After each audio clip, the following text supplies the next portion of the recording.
It comprises different responses to a medieval woman's written narrative. So you're going to hear from some different voices from me. And if you've got a copy of the anthology, this is on pages 41 onwards. Mil-de-wed.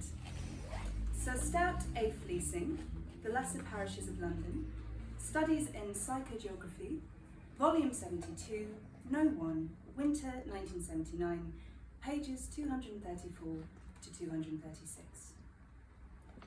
Altogether, Hatcham is a humble piece of land with little to recommend its history, save its complications with miasma, crazed lambs, boggy waters, etc. According to the Domesday Book, the chapelry of Hatcham's assets were 3 hides, 3 ploughs, 6 acres of meadow, woodland worth 3 hogs, rendered £2. The name Hatcham in its original orthography means home of a man named Hatchie, although history has not seen fit to record this progenitor. Across the centuries, the precise county in which Hatcham lay became a matter of dispute. It sat in a lump between Kent and Surrey, a muddy hinterland that originally formed part of the Brixton Hundred. Then it was moved from one county's jurisdiction to the other, joining the metropolitan borough of Deptford at the turn of the century. Now, Hatcham roughly coheres to the modern district, New Cross Gate. However, one notable legend remains. Allegedly, in the mid-14th century, this chapelry was terrorised by a local beauty named Dorcas Hidebound. She was said to have gone mad, believing herself to be one with the birds. She lived her life as a hawk on a piece of land assigned to her by her husband, where she eventually died in poverty.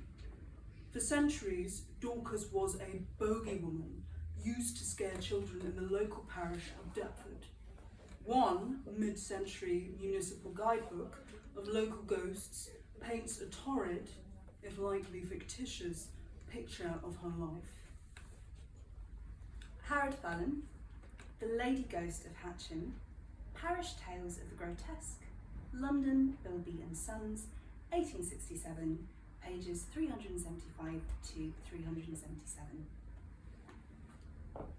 The Hatcham acreage had been purchased by one Ezekiel Hidebound, son of a prosperous merchant who amassed his fortune in the tanning of cowhides and intended to expand his father's enterprise by crafting a pleasure garden out of the mudded land on the hill.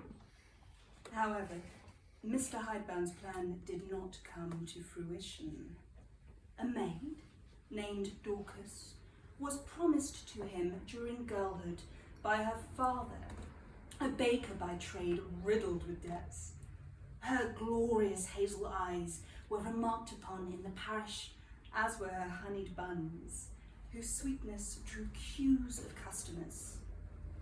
For all Madam Hidebound's beauties, her frenetic mind was common knowledge to the parish on the hillside.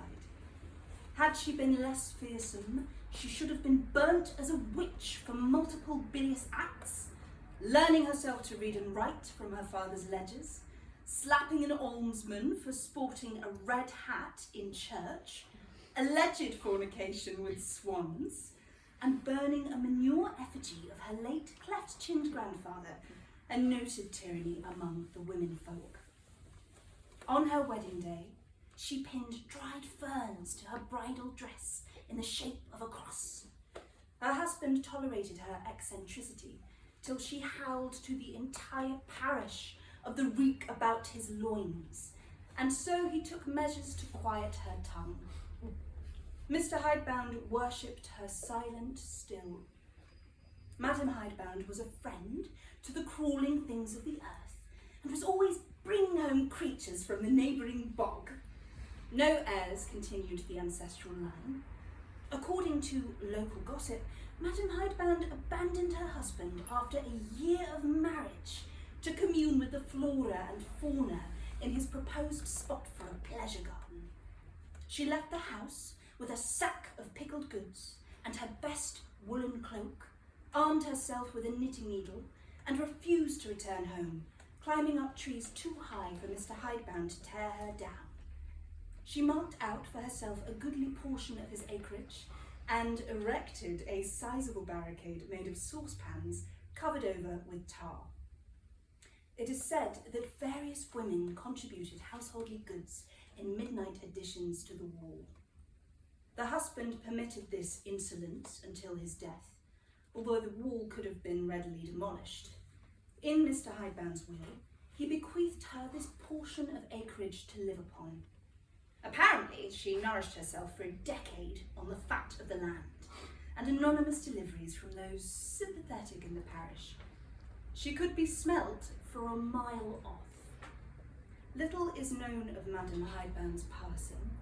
She was presumed to have died of natural causes. Her spectre stalks the parish bounds at night. Those who are so unlucky as to stumble into her in those dead hours are blessed to escape with voices to speak of their ordeal. Fletcher and Amos, Chapter 2, The Mildewed Conundrum. Stranger Than Fiction, The Biggest Academic Frauds of the Past Century, London, Slyby Press, 2009, pages 98 to 100. During groundwork undertaken for a block of luxury housing in 1987, builders excavated a series of writings preserved in the Hatcham mud, wrapped in woolen cloth. These are now known by their unofficial title, the Mildewed scripts.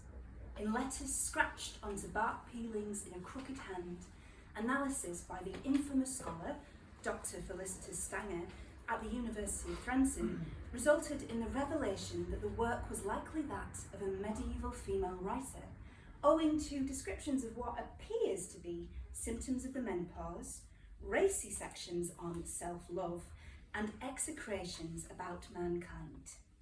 The author signed her barkish inscriptions with a single initial, a large scratched D. For months, Dr. Stanger, who was by then the preeminent living scholar on Margery Kemp, devoted herself to studying the text, creating versions of the script for sense, adjusting spellings for ease of modern attention. Much of the writing was inconclusive. The various sections were difficult to parse, given stains of lard, excrement, and unknown smudges. But Dr. Stanger went on to claim that this writing was in fact the work of one Dorcas Hidebound, a wild woman said to be living in the precise location of Hatcham in and around the 1360s to 1390s, who was excommunicated by her parish. The inscriptions diarise elements of her life, foraging in the parish, descriptions of the lay of the land, and include recipes for local delicacies such as roasted toad with bugleweed, in scrawlings that quite leap off the bark. Most significantly, one crucial text offers the only recorded instance of the word skidmarkenes, a hapax legomenon.